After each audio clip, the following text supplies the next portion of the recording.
Ainda dentro da série A Noiva de Cristo, durante o mês de março, hoje nós vamos falar a celebração do casamento e a sua festa. E eu peço a Stephanie que libere o primeiro slide. E eu peço a vocês que prestem atenção na construção do argumento. Qualquer pregação expositiva tem que construir um argumento, e esse argumento tem que ser bíblico, caso contrário não tem muito sentido, né? Então eu tenho que construir uma escada e subir por ela, até chegar no tema que nos foi colocado. Quando a gente fala de casamento, nós estamos falando de bodas do Cordeiro, e está ali em Apocalipse 19, 7 e 8. E, evidentemente, que a festa do casamento é a ceia das bodas do Cordeiro, que está em Apocalipse 19, versículo 9, ok? Mas para chegar lá eu tenho que construir todo um argumento, passando pela questão da igreja e da nova aliança, tá bom? Vamos lá então, segundo slide. Primeiramente, definindo a igreja como corpo de Cristo. Primeiro ponto, a igreja de Cristo vem do novo nascimento. Inseridos no corpo de Cristo. É disso que se trata a nossa dispensação.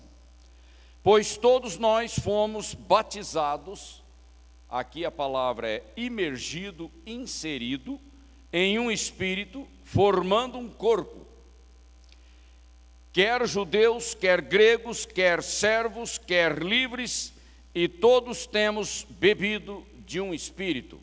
Está lá na primeira epístola de Coríntios 12, 13.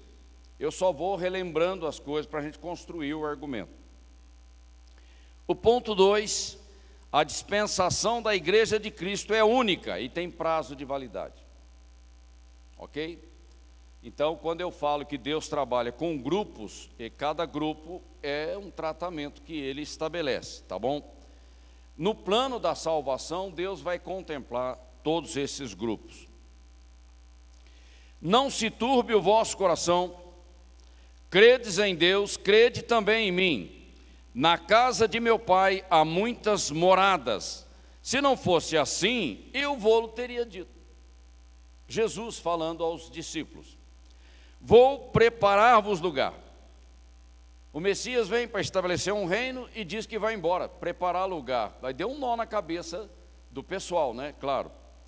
E quando eu for e vos preparar lugar, virei outra vez. E vos levarei para mim mesmo, para que onde eu estiver, estejais vós também. Jesus falando do arrebatamento, sem usar a palavra arrebatamento.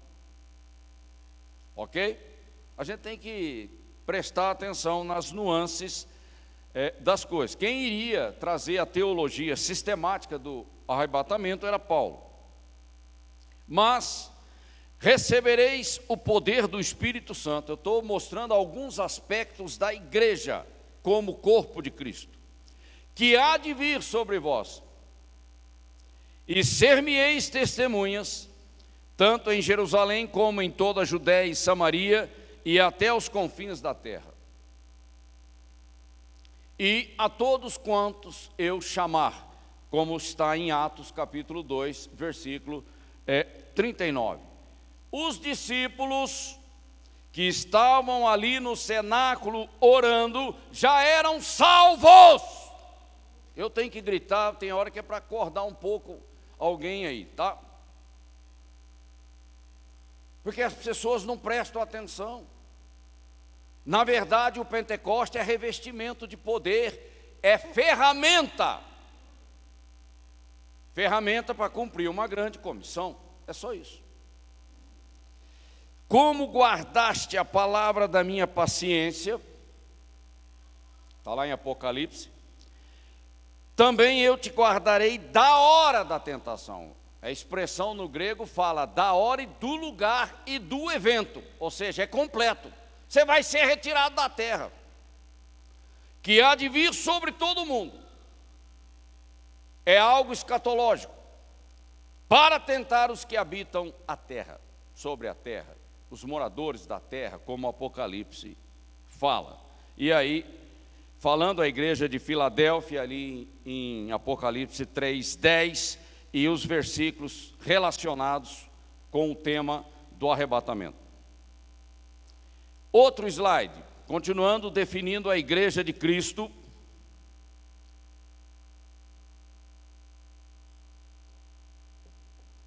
O item 3, a igreja de Cristo foi santificada no Espírito, é posicional.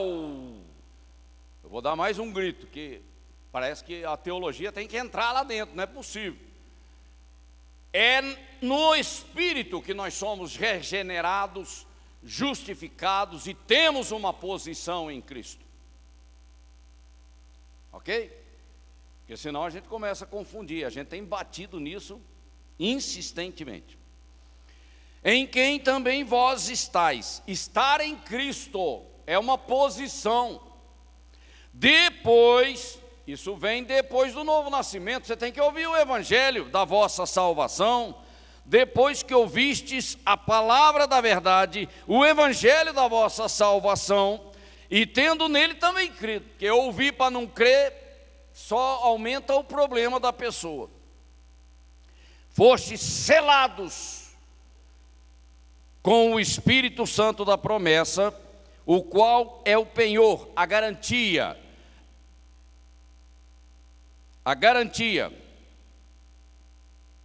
da possessão adquirida para o louvor da sua glória, garantia até o resgate final da possessão comprada. O Espírito está dentro de mim, ele é a garantia, não sou eu. Não sou eu que sou a garantia da minha salvação, é Ele. Às vezes a gente não entende isso e fica ouvindo alguma coisa aí que não bate bem.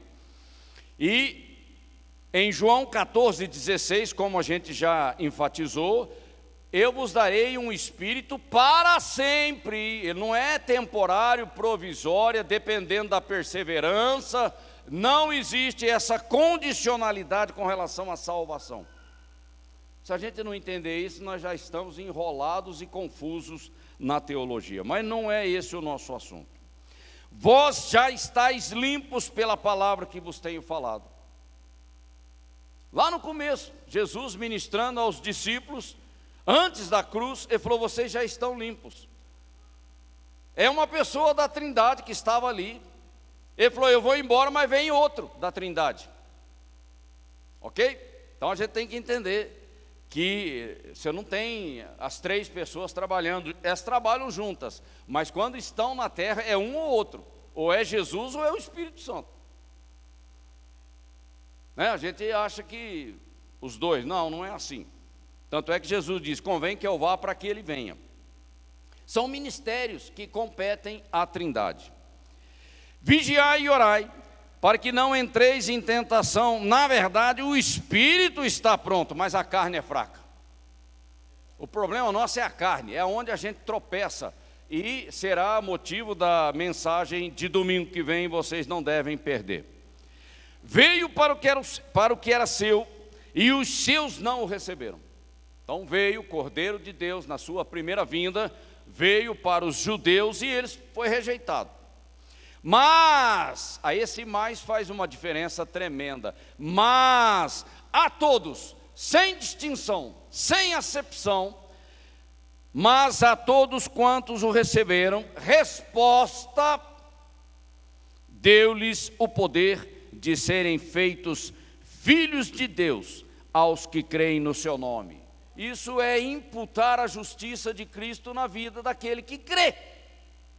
Porque nós não somos salvos por mérito, nós somos salvos pela fé naquilo que Jesus é e representa e fez. Ok? Senão não precisava ouvir o Evangelho. Os quais não nasceram do sangue, não é algo da religião, do homem, nem da vontade da carne, por iniciativa do homem. O homem não consegue salvar-se a si mesmo, nem da vontade do homem, mas nasceram de Deus. É milagre, é do Espírito Santo.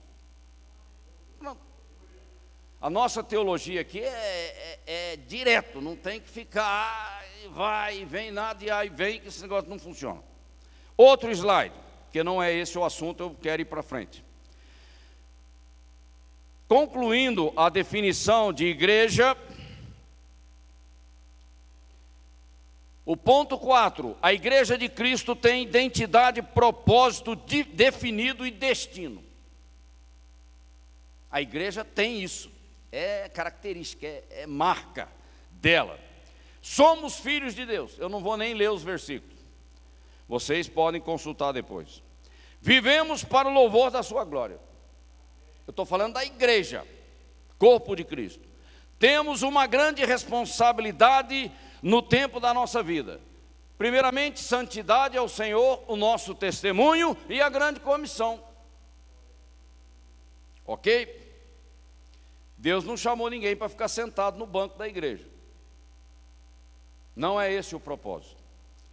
Vivemos em obediência, estamos ocupados na seara do Senhor, somos sempre agradecidos. Eu estou definindo igreja, esse é o espírito da nova aliança.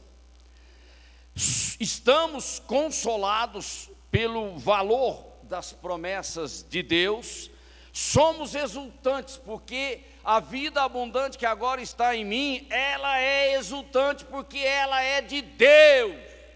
A religião não consegue fazer isso.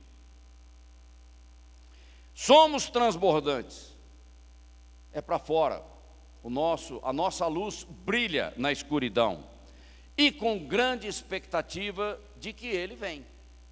O Senhor virá, ok? O meu justo por sua fé viverá. A igreja vive por fé. A gente não anda por vista, a gente anda pelas promessas, e a gente toma posse pelo braço da fé. Nossos pés estão na terra, mas o nosso coração está no céu.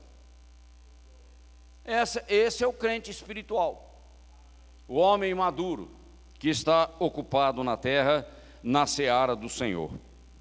Prontos para partir a qualquer momento, porque o arrebatamento será inesperado e repentino. Pronto, ninguém sabe o dia nem a hora, mas nós sabemos a estação. Está na Bíblia, só você dar uma olhada lá que você vai ver isso. E aí eu quero apresentar uma sequência geral, básica, da cronologia das coisas relacionadas a nós, igreja. Tá bom? Primeiramente, a morte e a ressurreição do mediador da nova aliança, Jesus. Depois, aí vem toda a questão do novo nascimento, nova criatura, nova criação, e aí vem a questão do Pentecostes, revestidos de poder para fazer algo. Salvo já é. Grande comissão, essa é a nossa responsabilidade. E quando a última pessoa a integrar a dispensação da igreja, o Senhor vem e recolhe a sua noiva. Arrebatamento, que é pré-tribulacional. Não adianta querer jogar a igreja dentro da tribulação, que não pega, não cabe. Você vai ter que distorcer a Bíblia para encaixar ela lá dentro. Então, eu já sei disso, a gente já tem estudado isso há muito tempo, e não tem como a gente querer forçar a barra, porque você tem que distorcer a Bíblia para encaixar. Seja qual for a posição na tribulação, se é no começo, se é no meio, se é 3/4, se é no finalzinho, nada encaixa. Tá bom? Mas não é o assunto nosso aqui. A igreja é arrebatada, e só salvo sobe no arrebatamento, né? É o nome inscrito no livro da vida. E aí você vai direto para o tribunal de Cristo. As nossas obras, as obras que nós fizemos através deste corpo na terra, serão julgadas pelo Senhor Jesus Cristo, juiz de vivos e mortos. E logo em seguida nós temos as bodas do Cordeiro. Então não tem casamento antes do tribunal. Tá certo? E eu não concordo com alguns que advogam a tese de que o casamento vai durar 7 anos. Não é? não é bem assim. Tem todo eventos que são realizados no céu para você chegar no casamento, nas vias de fato. E a questão da consumação do casamento, no caso das bodas do cordeiro com a noiva, está ali em Efésios 5, 27. Ele apresentando a noiva para si mesmo como santa e irrepreensível, depois do tribunal de Cristo. Sabe por quê? Porque Jesus é o juiz de vivos e mortos. Todos têm que passar por ele. Deus, o grandioso Deus, entregou na mão de Cristo o julgamento. Ok? A gente tem que prestar atenção nessas coisas. Logo em seguida do casamento, que é feito no céu, na presença do Pai, Jesus volta para a terra, está lá em Apocalipse 19, junto com os anjos, e a igreja está junto com ele, para a campanha do Armagedon.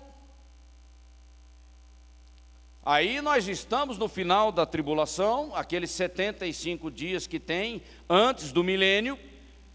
Jesus tem que acertar as coisas aqui na terra, nós estamos com ele, e logo em seguida você tem a questão do milênio. Provavelmente a ceia, que é uma festa pública, tem convidados, ok? Ela é realizada antes do milênio. Não sei se é nesse 75, se entra e depois faz a ceia. Eu acredito que é depois. O Espírito falou comigo aqui agora.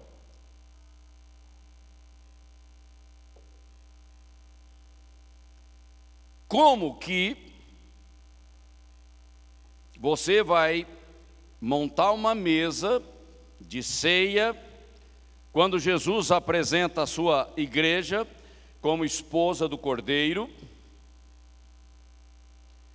antes de Mateus 25, 31. O Espírito já chamou a minha atenção aqui agora. Falou, para, não você vai falar bobagem. Tem que haver todo um filtro para você entrar no milênio. Aí eu apresento a minha esposa. Mas eu vou apresentar a minha esposa para os meus amigos. Amigo é aquele que entra. Aquele que é jogado no Hades não é amigo.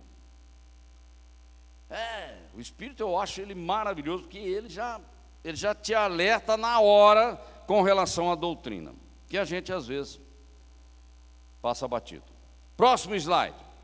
Então nós já vimos a primeira coisa, definindo a igreja e o que está relacionado com a igreja, e vimos um grande esquema geral, cronológico, dos eventos que estão relacionados a nós. E evidentemente que depois do milênio é a Nova Jerusalém, que deve ser motivo da última pregação do mês de março. Aí, pastor Pesca, pode ler o livro do Jeffrey lá e trazer a mensagem, sem nenhum problema, ok? Faz tempo que você não prega, está precisando pregar, senão você perde o traquejo. O outro assunto é arrebatamento da igreja. Então agora já vamos caracterizar mais alguma coisa. O arrebatamento da igreja é para quem está em Cristo. Claro, ele vem buscar a noiva, então é automático a questão. Não quero, porém, irmãos, que sejais ignorantes acerca dos que já dormem, morreram em Cristo, para que não vos entristeçais como os demais que estão no mundo sem Deus e sem esperança. É assim que a gente já interpreta o negócio. Porque se cremos que Jesus morreu e ressuscitou, assim também aos que em Jesus dormem, Deus os tornará a trazer com ele. Quando ele vem para o arrebatamento, ele traz o espírito e a alma da minha mãe, que já morreu, está lá no céu, no paraíso dos santos. Ele já traz ela, fala, vamos lá, dona Maria, vamos lá, vamos lá. Mas eu estou na terra, ela está lá. E todos nós estamos inseridos no corpo de Cristo, mas é nesse evento em que os mortos ressuscitam primeiro, e depois nós, os que estivermos vivos, seremos transformados, e todos receberemos um corpo glorificado, igual ao de Jesus, ok? Dizemos-vos, pois, isto pela palavra do Senhor. Paulo recebeu uma revelação, ele não foi ler um livro, ele recebeu uma revelação diretamente do Senhor, que nós, os que ficarmos vivos para a vinda do Senhor, nós, não predeceremus os que dormem, porque o mesmo Senhor descerá do céu com alarido, com voz de arcanjo e com a trombeta de Deus, e os que morreram em Cristo ressuscitarão primeiro. É apenas uma questão de ordem, e está lá em Coríntios, 1 Coríntios 15. Depois nós, os que ficarmos vivos, seremos arrebatados. Esse arrebatamento fala da nossa transformação do nosso corpo. Nós não vamos conhecer a morte física. É o único grupo que não vai conhecer isso, ok?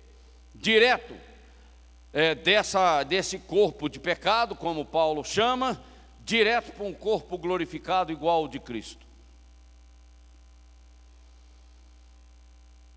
Depois nós, os que ficarmos vivos, seremos arrebatados juntamente com eles nas nuvens, a encontrar o Senhor nos ares. No arrebatamento, o Senhor Jesus não pisa na terra, Ele puxa a igreja lá nos ares, Ele chama o seu nome, você sobe. É uma tremenda demonstração de força, de poder e de autoridade. Ele só chama o teu nome, Alexandre, você sobe, ok? E é num piscar de olhos, é décimo de segundo, já foi. Isso no mundo inteiro, e isso tudo quanto é corpo enterrado, gente viva por todas as nações. Ele faz isso assim, brincando. Piu. Esse é o nosso Senhor, esse é o cabeça da igreja, a quem nós devemos submissão, ok? E assim estaremos sempre com o Senhor. Como é que o Ney pode estar sempre com Jesus sem o corpo glorificado? Ele não pode. Então hoje o Senhor reina na minha vida através do Espírito Santo, no meu espírito recriado. O meu reino está dentro de vós, é um estágio, mas chegará um momento que a consumação da nossa salvação, eu estarei para sempre com Ele, eu verei como sou visto. Eu vou olhar para Ele, e Ele vai olhar para mim, e nós vamos conversar, ok? O que Deus tem reservado para os seus é algo tremendo, é algo glorioso. E aí ele termina, portanto, consolai-vos uns aos outros com estas palavras. Agora eu faço uma pergunta para os pós-tribulacionistas. Que consolo há estar dentro da tribulação e esperando a vinda do Senhor para arrebatar a noiva? Não tem consolo nenhum. Então é uma conversa comprida que não encaixa, e nós temos que rejeitar aquilo que não procede da própria essência da palavra de Deus. E eu chamo a atenção aí, mais ou menos essas datas que eu cito aí, elas são mais ou menos isso mesmo, talvez de um autor para o outro tenha uma variação. A primeira epístola do Novo Testamento é o livro de Tiago. Tiago, irmão, meio-irmão de Jesus, que foi, que escreveu esse livro ali por volta de 45, 49 depois de Cristo. Tem que ser depois de Atos 15, do primeiro concílio lá em Jerusalém. E qual foi o primeiro apóstolo a ser martirizado? Foi Tiago, mas não esse, o outro. Tiago, irmão de João, foi o primeiro mártir, apóstolo, mártir da igreja. E qual foi o primeiro mártir da igreja cristã? Estevão, no ano 34 depois de Cristo. Vocês estão entendendo? Senão a gente faz confusão com os nomes. E a primeira epístola paulina foi Gálatas, ali por volta do ano 49 depois de Cristo. Ok? E Gálatas é um livro que está ali próximo do primeiro concílio de Atos 15, introduzindo a questão dos gentios. E as epístolas da segunda viagem missionária de Paulo são as cartas de 1º e 2º Tessalonicenses. É quando ele já entra falando de arrebatamento. Uma igreja novinha, recém-nascida, ele já chega com a doutrina do arrebatamento, porque ele recebeu direto do Senhor. E é uma doutrina vital para a noiva, para a igreja de Cristo. A primeira viagem missionária de Paulo não tem nenhuma carta. Ok? Então, para a gente se localizar e entender o contexto daquilo que nós estamos falando. Outro slide.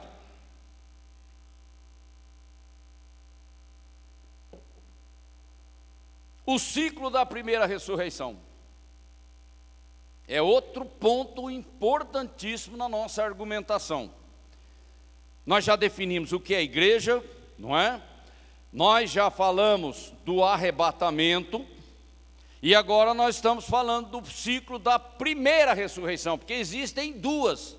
Uma é para a vida eterna, a outra é para a condenação eterna. Foi Jesus quem definiu isso. E os que fizerem o bem sairão para a ressurreição da vida, e os que fizerem o mal para a ressurreição da condenação. João 5:29 foi Jesus quem falou. Está aí, ressurreição da vida ou a ressurreição da segunda morte, que é para o trono branco. Então, quando eu falo do ciclo da primeira ressurreição, eu estou falando da vida eterna, bem-aventurado aquele que tem parte na primeira ressurreição. Eu falo daqueles que creram, então eu falo dos da fé, e eu falo do livro da vida do Cordeiro, onde os nossos nomes estão inscritos. Então você tem que relacionar isso, porque senão passa batido. Bem-aventurado e santo aquele que tem parte na primeira ressurreição. Sobre estes não tem poder a segunda morte, que é para a condenação, para o lago de fogo, tem a ver com o trono branco. Mas serão sacerdotes de Deus e de Cristo, e reinarão com eles 1000 anos. Aí é o reino físico de Jesus a partir de Jerusalém, que é o milênio. Ok? Então a primeira ressurreição, evidentemente, é a ressurreição da vida. E muitos dos que dormem no pó da terra ressuscitarão, uns para a vida eterna e outros para a vergonha e desprezo eterno. Bem-aventurado que espera e chega até 1335 dias, Daniel 12. Ele está falando dos judeus. A ressurreição dos judeus não vai acontecer juntamente com a ressurreição da igreja. É no final da tribulação. 1335 é 1260, mais 30, mais 45. Está no final da tribulação para entrar no milênio. Ok? E quando ele fala outros para vergonha e desprezo eterno, tem uma distância de pelo menos 1000 anos de um grupo para o outro, porque o trono branco está no final do milênio. Tem judeu que só vai ressuscitar no final do milênio e será lançado no lago de fogo. Mas tem judeus que serão arrebatados com a igreja, e tem judeus da tribulação de 7 anos que serão ressuscitados no final, quando eles foram degolados por causa do testemunho que eles deram. Dentro de Israel tem vários grupos, se a gente perceber, tá bom? E vi tronos, e assentaram-se sobre eles, e foi-lhes dado o poder de julgar. Como é que você vai sentar num trono para julgar anjo, se você não tem maturidade? Como é que você vai julgar nações, se você não tem maturidade? Está entendendo?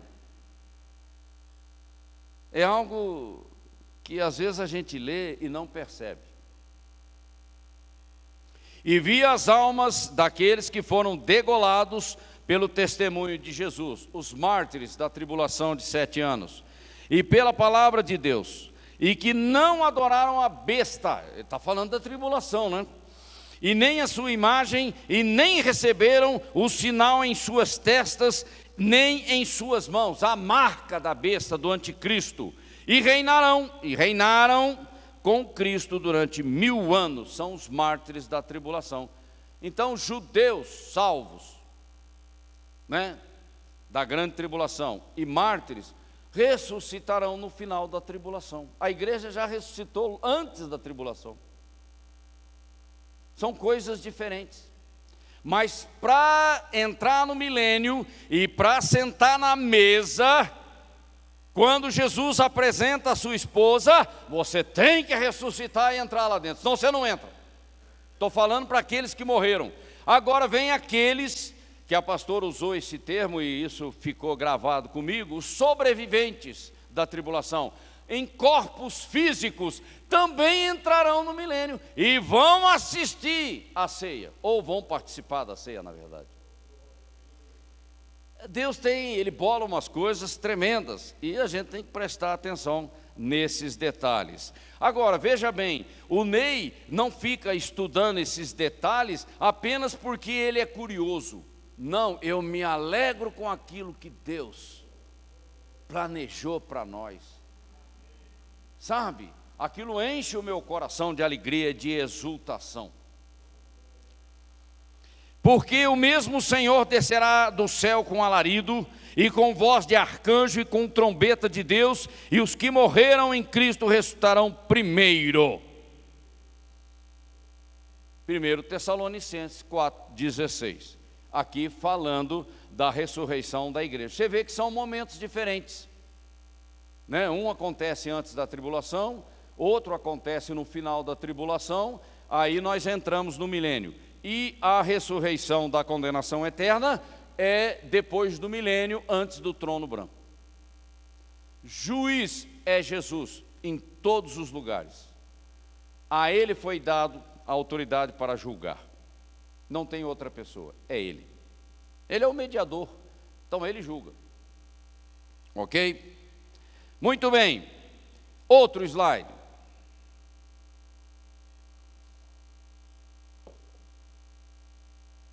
Tribunal de Cristo é para a noiva. É lógico. Para você ser levado para o tribunal de Cristo, você tem que passar pelo arrebatamento, né? Mas Abraão não vai estar no arrebatamento.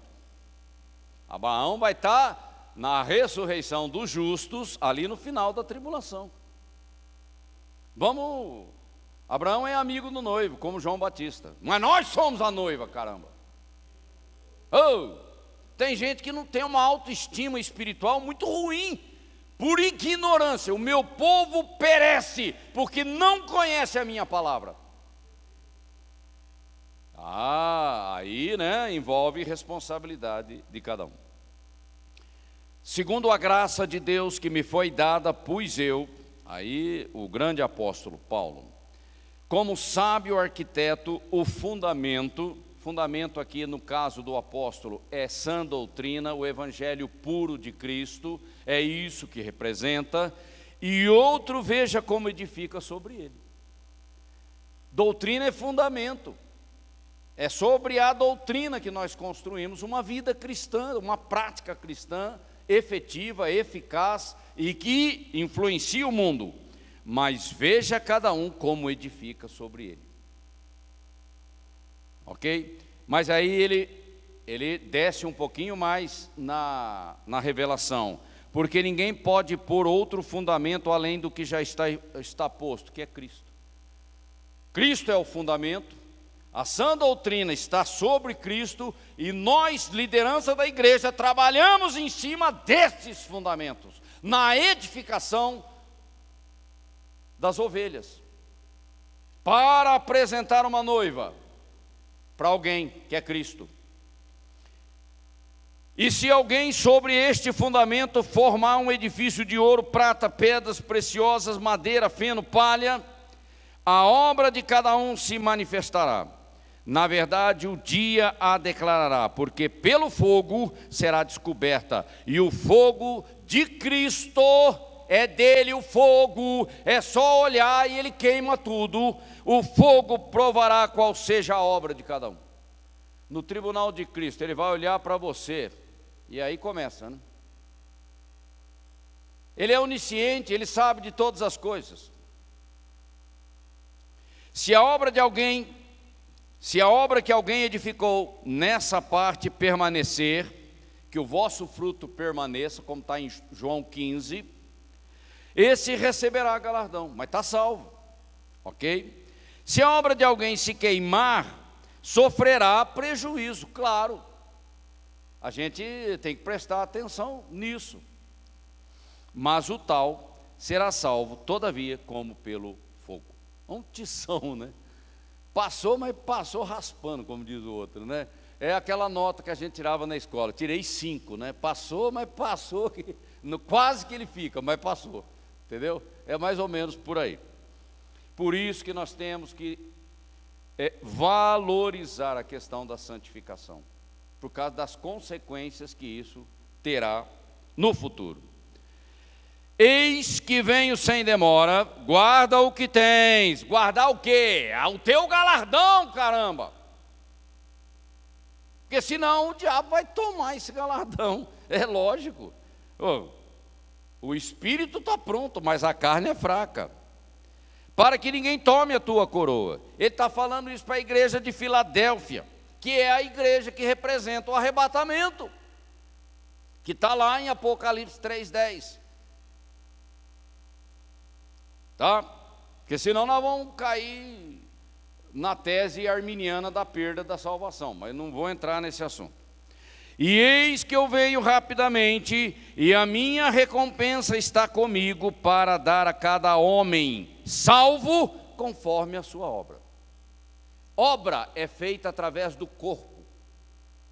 Como é que eu evangelizo? Com esse corpo. Como é que eu prego? Com a minha voz. Como é que eu faço um ato de bondade? Eu fazendo. A pastora vai enfatizar isso na pregação de domingo e vocês não devem perder, porque a pessoa fica perguntando: pastor, mas como? Como? É na prática.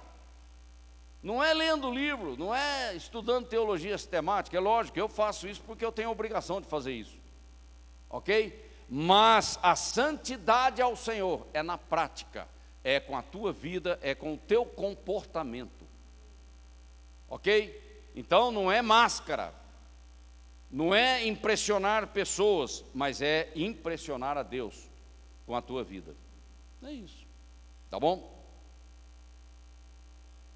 Salvação é uma questão posicional, estar em Cristo. Justificação, regeneração, adoção, imputação, aí você pode estudar um monte de coisa. Santificação é maturidade, é caráter. Tem que trabalhar a estrutura da pessoa. E isso leva a vida inteira. E obras é feito através do corpo, enquanto eu estou vivo. O morto pode realizar alguma obra para o Senhor na terra? Não, ele morreu. E os galardões têm a ver com as obras que são feitas através do corpo. Mas veja bem, obras que permanecem diante de Deus são obras de pessoas salvas.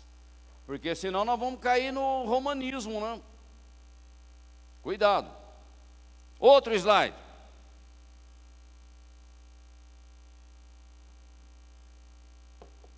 Agora a gente começa a entrar no nosso assunto. Você vê que eu tenho que construir uma base para a gente chegar lá. Bodas do Cordeiro fala de casamento do noivo com a noiva. É esse o sentido. E ouvi como se fosse a voz de uma grande multidão, está falando no céu, aqui não é na terra, é no céu. E como a voz de muitas águas, e como a voz de poderosos trovões, dizendo: aleluia, porque o Senhor Deus onipotente reina. O contexto é o final da tribulação de 7 anos, e está acontecendo no céu, diante do trono de Deus. Alegremo-nos e regozijemo-nos, e demos honra a Ele, porque as bodas do Cordeiro chegou o tempo, que Deus planejou lá desde o início. E sua esposa, uma noiva comprometida, como eu falei nas pregações anteriores, já se preparou, está pronta para ir embora. A noiva está aqui na terra, né? Mas o noivo está lá em cima. E foi-lhe concedido, é graça, é graça, não é mérito, é graça. Parece que nós somos salvos por mérito. Não, é graça, começa pela graça e continua pela graça. Isso não tem fim. Que se vestisse de linho fino, puro e resplandecente, porque o linho fino é a justiça imputada e recompensada dos santos. O Espírito Santo falou comigo, está faltando alguma coisa aí. Imputada, todos nós sabemos, né? A justiça de Cristo imputada a nós que cremos. Mas ele falou, está faltando uma coisinha, a recompensada, porque no tribunal de Cristo eu vou te recompensar também. É lógico, as obras que permanecem no tribunal de Cristo são obras feitas em santidade, Deus aceita e elas são permanentes.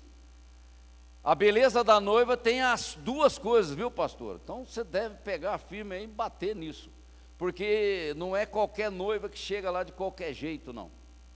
A noiva tem que se embelezar com as suas obras, mas obras de quem já é salvo, de quem é conduzido pelo Espírito Santo. Ok? Por isso que nós vamos botar a nossa coroa aos pés de Cristo. É pela graça, Senhor. Tudo que eu fiz, tudo que eu tenho, tudo que eu sou, foi a tua graça na minha vida. Só que Paulo disse, eu não tornei vã a graça de Deus na minha vida. Isso tem diferença. Outros desprezaram a graça de Deus, mas Paulo não. Olha aí, a riqueza da nossa resposta. Porque tenho, Paulo falando, aqui Paulo representando liderança da igreja, ciúme sobre vós como ciúme divino. Porque vos disposei, fala de uma aliança, de um contrato de casamento, com um marido, para vos apresentar como uma virgem pura a Cristo. Altar dividido não é virgem pura. Tá certo? O sentido espiritual, a analogia é essa. Mas eu temo, aí vem a preocupação do líder, né? A prudência, o zelo, a firmeza, a constância que ele tem, que de algum modo, assim como a serpente enganou Eva com a sua sutileza, que as suas mentes sejam corrompidas da simplicidade que há em Cristo. A sã doutrina, o evangelho puro, os fundamentos da verdade. A gente gosta de filosofar, né? E sai da teologia de Cristo e vai para uma outra. Não é? Então, é tremendo. Esse negócio é complexo, é impactante de você começar bem, começar no espírito e começar a se inclinar para a carne.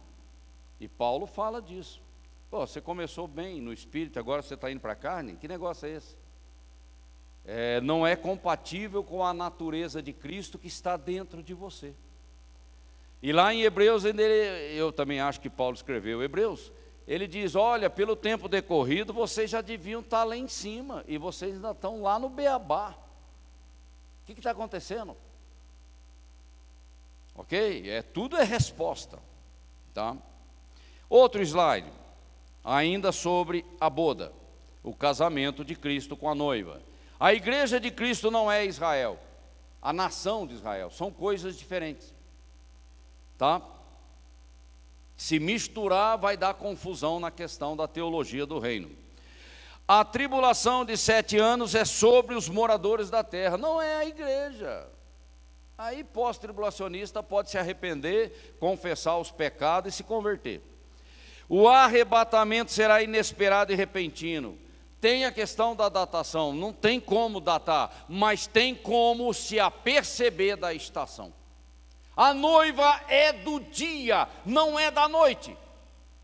A noiva ela está tão conectada com o Espírito, que o Espírito ilumina o entendimento. Ok? E a gente começa a perceber que as coisas estão adiantadas na nossa geração, no tempo da nossa vida, e olhando para as implicações proféticas da palavra de Deus, a gente começa a achar que é tempo da partida, Por isso que eu tenho uma coisa para dizer para vocês, eu tenho insistido: simplifica a tua vida. Nada de dívida, nada de inventar coisa, porque você não precisa de coisa. O que você precisa verdadeiramente é ser cheio do Espírito e cumprir a grande comissão no tempo que lhe resta de vida. Ok? Prioridade. Prioridade é ganhar vidas para Cristo. Não é, eu vou comprar uma fazenda, porque eu vou construir um prédio de 200 andares.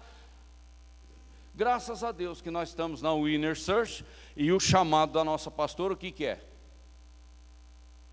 É construir casa, é ficar rico, ficar milionário, não, vais preparar uma igreja para o arrebatamento.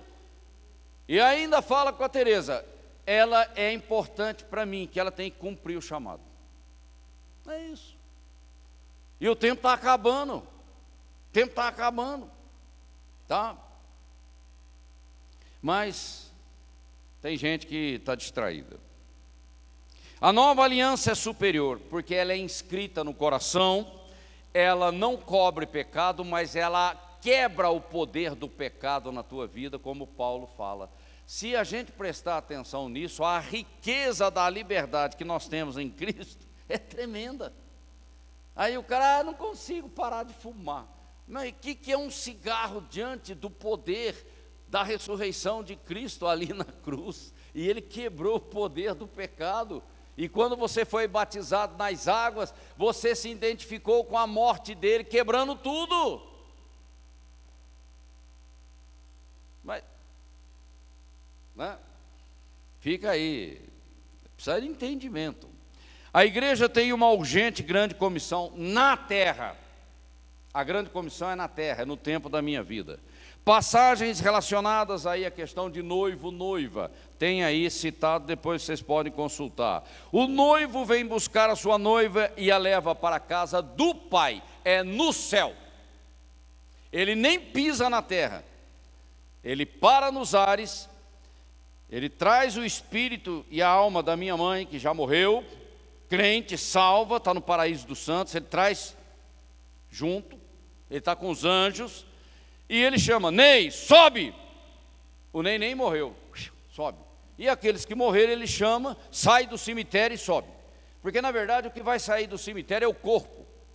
Do crente que dormiu em Cristo, só o corpo está na terra, o espírito e a alma está no paraíso dos santos. Ele vai requerer aquele corpo, porque o homem foi criado corpo, alma e espírito, e Deus quer os três de volta. Ele é o dono de todas as coisas. Tá? Senão a gente fica assim, não entendi, não sei. O momento do arrebatamento é pré-tribulacional. Tá? As bodas é no céu, na presença do Pai. É entre o arrebatamento e a segunda vinda visível em poder e grande glória. Porque quando ele volta com a igreja. A igreja já foi. Tá? Consumação do casamento depois do bema. Tem que passar pelo tribunal de Cristo. Aí que vai as vestes, né? As vestes serão verificadas. Veste nupcial fala de uma noiva com quem Cristo vai casar, irrepreensível e santa. Então aquelas obras da carne, madeira, feno, tem que sair, porque para casar comigo com essa tranqueira aí eu não quero. Então ele mesmo vai fazer isso, ele vai embelezar a noiva, ele mesmo embeleza a noiva e ele mesmo casa com ela. E ele mesmo julga. Ele é tudo, né? Ele é tudo. É tremendo. A purificação final da noiva, consumação da santificação, que posicionalmente já é salva e glorificada.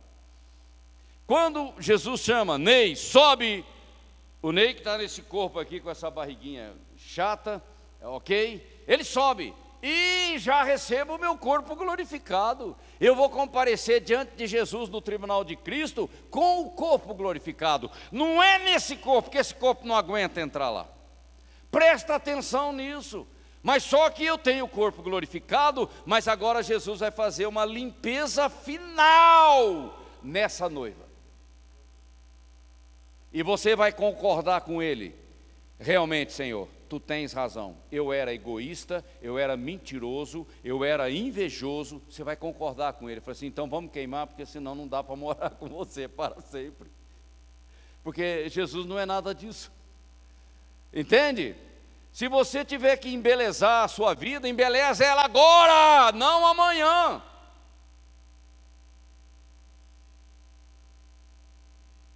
Foi o que eu falei do cigarro eletrônico.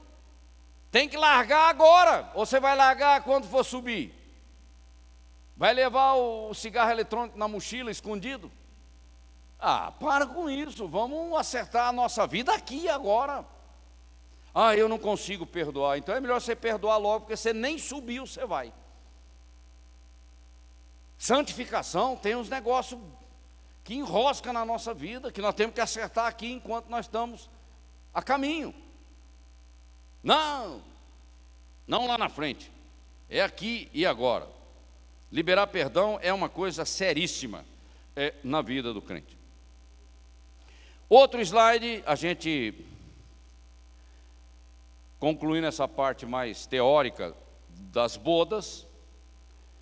Porque o mesmo Senhor descerá do céu com alarido e com voz de arcanjo e com a trombeta de Deus, e os que morreram em Cristo ressuscitarão primeiro. Depois nós, os que ficarmos vivos, seremos arrebatados juntamente com eles nas nuvens, a encontrar com o Senhor nos ares, e assim estaremos para sempre com Ele. Tessalonicenses, texto básico sobre arrebatamento.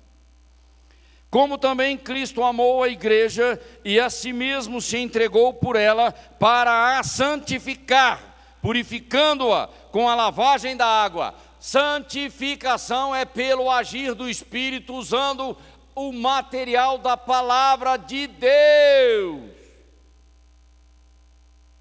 Aí vem o fogo também, né? Que é a questão da purificação do ouro. Para apresentar a si mesmo, Jesus falando, igreja gloriosa, sem mácula, sem ruga, nem coisa semelhante, mas santa e irrepreensível. Para casar tem que estar, passar pelo filtro. Como Deus nos ama, ok? Mas eu não posso ter um comportamento inadequado diante da seriedade do amor de Deus. É tornar vã a graça que Ele me estende, tá? E quem não busca não recebe. Buscar-me-eis e me achareis. Quando?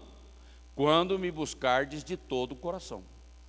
Coração dividido, o noivo, ele vai trazer correção na tua vida, ok? A ressurreição dos santos, repetindo, enfatizando, no final dos santos do Antigo Testamento, no final da tribulação, os textos estão aí. Esse texto de Isaías 26 é tremendo, escatologicamente falando. Depois vocês dão uma olhada. A ressurreição dos mártires, também, Apocalipse 20. As bodas está relacionado com a igreja e ocorre no céu.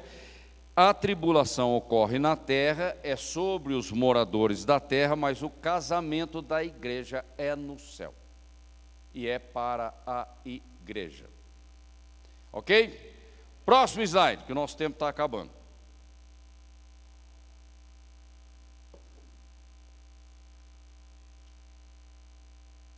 Aí tem um quadro, não vou me deter muito nele, comparando algumas coisas do casamento judaico com o casamento do noivo com a noiva, ok? Os interessados depois podem pegar o PDF que está disponibilizado na rede e dar uma olhada e verificar na Bíblia essa questão. O noivo já pagou o preço, o dote, ok? Ele já foi construir moradas, então tudo tem a ver com o casamento judaico, tá? E ele vem buscar a noiva para levar para a casa do pai, ok? e o casamento vai ter uma grande ceia. Agora vamos entrar no assunto da ceia, que é o último tema da nossa preleção aqui.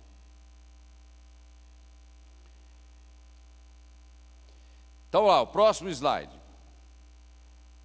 Aquele que tem a esposa é o esposo, mas o amigo do esposo que lhe assiste e o ouve, alegra-se muito com a voz do esposo. Assim, pois, já este meu gozo está cumprido. João Batista. João Batista é amigo do noivo. Ele não é a noiva. Ele mesmo está falando. Ok? E tendo elas ido comprá-lo, cuidado com Mateus 25, muita interpretação furada sendo pregada por aí. E tendo elas ido comprá-lo, chegou o esposo, e as que estavam preparadas entraram com ele para a ceia. Não é para as bodas, né? As bodas já aconteceu no céu. Isso aqui está acontecendo na terra. Caramba, a gente tem que saber relacionar as coisas, senão dois casamentos, um lá em cima e outro aqui embaixo. Não, o casamento já foi lá em cima. Então quem são essas virgens? São os convidados. Não é a noiva, é na terra. Mas só que convidado para entrar na solenidade da ceia tem que passar por Mateus 25, 31. Senão não entra. Está julgamento. Tá? Ficou de fora. O reino dos céus é semelhante a um certo rei que celebrou as bodas de seu filho. E o rei, entrando para ver os convidados, ok? Viu ali um homem que não estava trajado com vestes de núpcias. Como é que um cara ímpio, incrédulo, vai sentar na mesa da ceia do Senhor? É impossível. Ele nem passaria por Mateus 25, 31.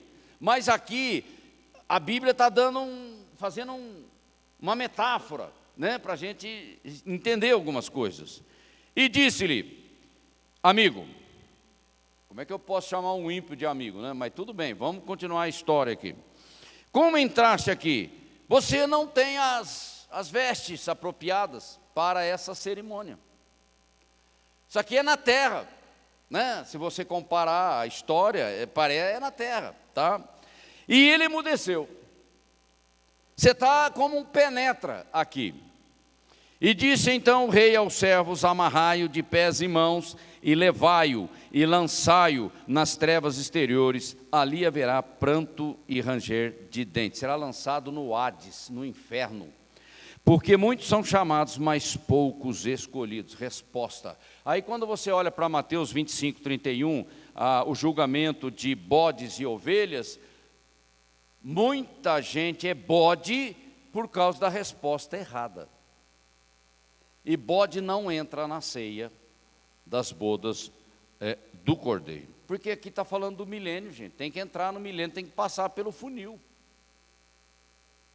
E o casamento está logo ali, no início do milênio, quando Jesus apresenta a sua esposa, que ele já casou com ela no céu. No céu. Então penetra, não entra. Mateus 25 já barra ele na porta. Porque eu vos digo que nenhum daqueles homens que foram convidados provará a minha ceia. Então, dependendo da resposta, é juízo. Ok? Mas tudo isso aqui apontando para o reino milenar. Ok? A esposa já subiu, já passou pelo Tribunal de Cristo, e já recebeu as suas vestes apropriadas. Já está casada. Ok? Aqui ele está falando de convidados que vão ou não vão entrar. Quem não entrar no milênio não vai participar da ceia das bodas do Cordeiro. É simples assim. É a leitura que a gente faz, a inferência que a gente faz. Porque vos digo que não a comerei mais. Essa aqui o Espírito falou comigo de madrugada, que esse versículo nem estava aí. Ele me chamou a atenção, eu estava dormindo. Até que ela se cumpra no reino de Deus.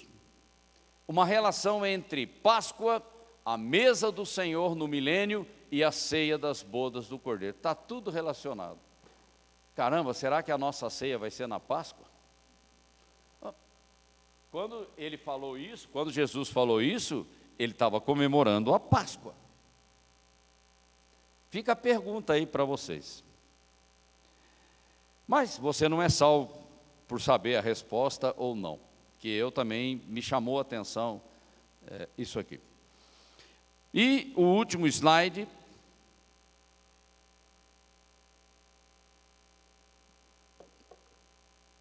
Fechando a questão da ceia, das bodas, a questão básica é que a ceia, ela é uma celebração pública,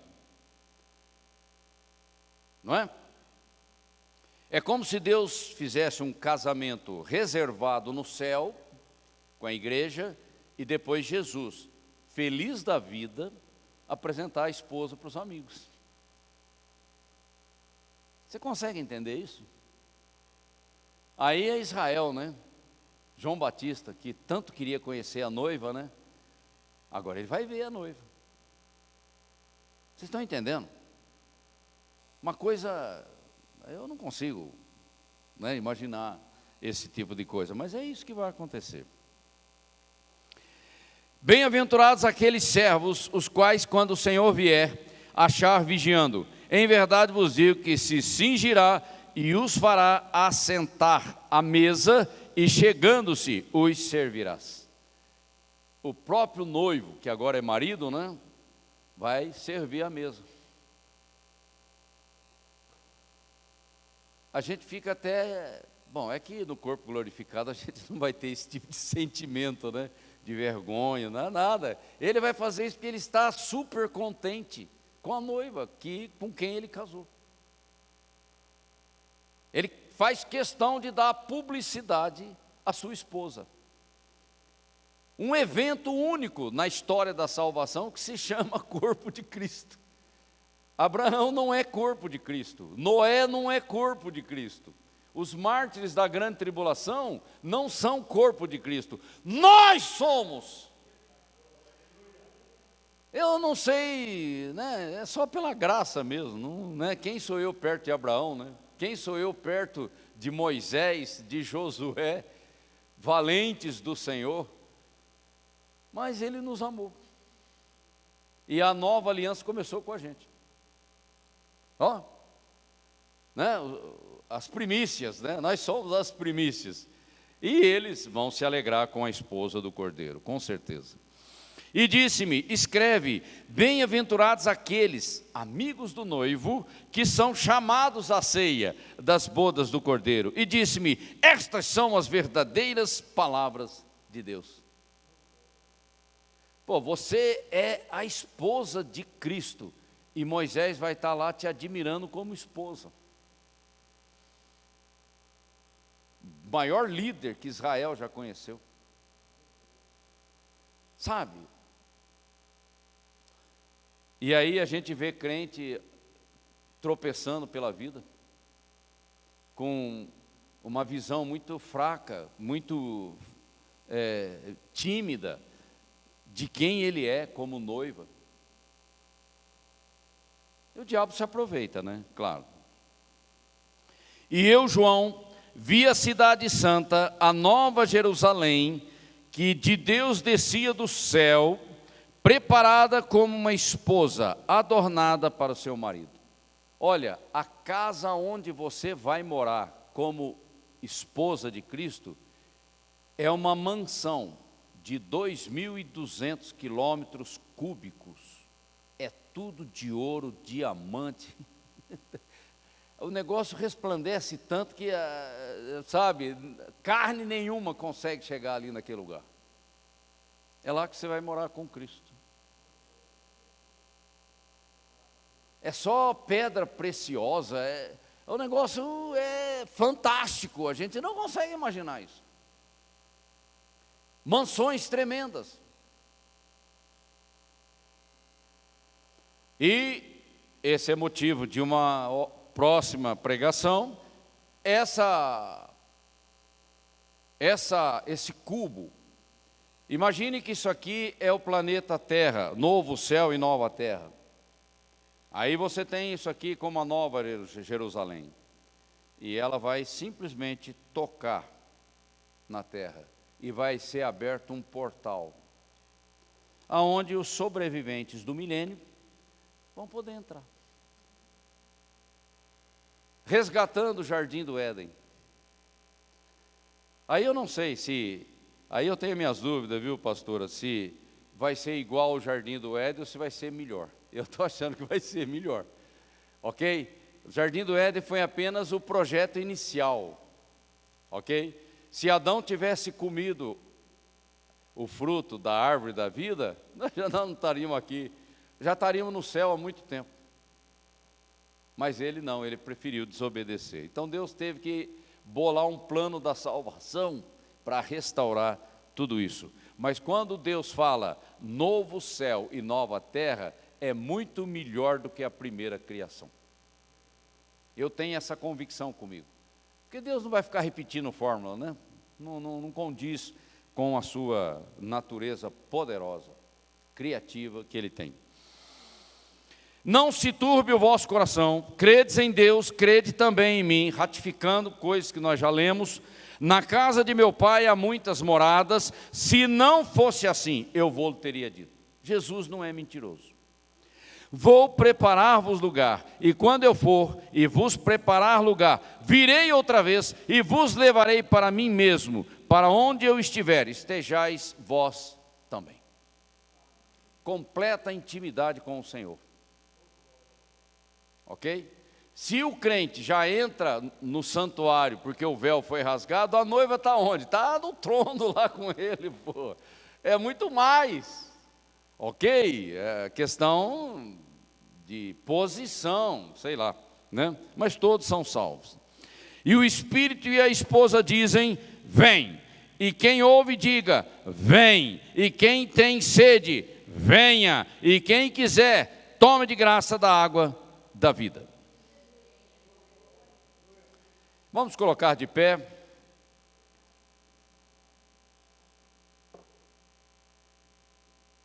Como está a tua sede com relação a Deus? Aquele que tem sede, venha e beba de graça da água da vida. Como é que está o teu coração aí? Está com sede, com fome de Deus ou não? É uma pergunta que você tem que fazer para você. Não olha para mim não, olha para você. Como é que está a tua vida cristã? Como é que está o teu testemunho, o teu comportamento? Qual é a coisa que tem te distraído? Qual é a coisa que tem tomado o teu tempo e sendo objeto do seu dinheiro?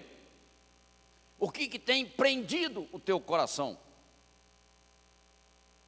É Deus? É a igreja? Porque a igreja foi comprada por preço, agora é o corpo de Cristo. Então, segunda-feira tem reunião de oração aqui, todo mundo aqui orando e buscando a face do Deus Altíssimo, nada de ficar em casa. Na celebração de domingo, chega mais cedo, porque eu estou indo para a casa do Senhor, aquele que me ama, aquele que me comprou. Eu vou lá, eu tenho prazer em ver os meus irmãos e orar por eles. Isso é noiva.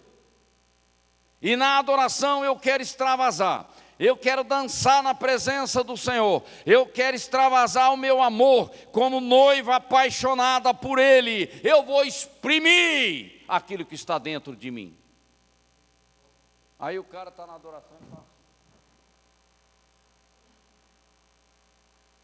aqui não precisa de policial não, gente. Aqui nós somos adoradores. O adorador tem essa mão assim, ó, tá vendo? Adorador com a mão no corpo. Adorador, aquela posição de policial militar. O adorador chega assim, rendido. Essa mão assim é rendido estou. Ok? E Deus olha a sua postura. Você pensa que não? Ele olha. Ele é o noivo. O Senhor está de olho em você. Não sou eu não. É Ele. Será que Ele vai precisar tratar com você em algumas áreas? Amém, né? Que se precisar tratar, ótimo. Ainda está dentro do tempo que nós precisamos. Agora, o dia de amanhã não me pertence, eu não sei. O dia de amanhã está na mão do Senhor. Se Ele quiser nos usar até o arrebatamento, Ele vai nos usar. Mas se alguém partir antes, você foi promovido, só isso. Verdadeiramente salvo. Né? Minha mãe deve estar numa boa no céu. Oh, glória a Deus, deve estar cantando mais do que tudo lá, com os anjos. Ela está de boa. Vou lembrar de câncer, de sofrimento, de luta, de casamento que há. Ela não quer nem saber disso. O passado passou, agora é Cristo na minha vida. O meu Redentor vive. Eu estou diante dele. Caramba, no céu é festa de arromba o tempo todo. E nós devemos priorizar isso aqui. Como irmãos. Que o amor de Deus te proteja a cada dia. Que a graça do Senhor te leve mais longe. E que as doces consolações e direções do Espírito Santo faça de você um winner para Cristo. Deus te abençoe e tenha uma ótima semana.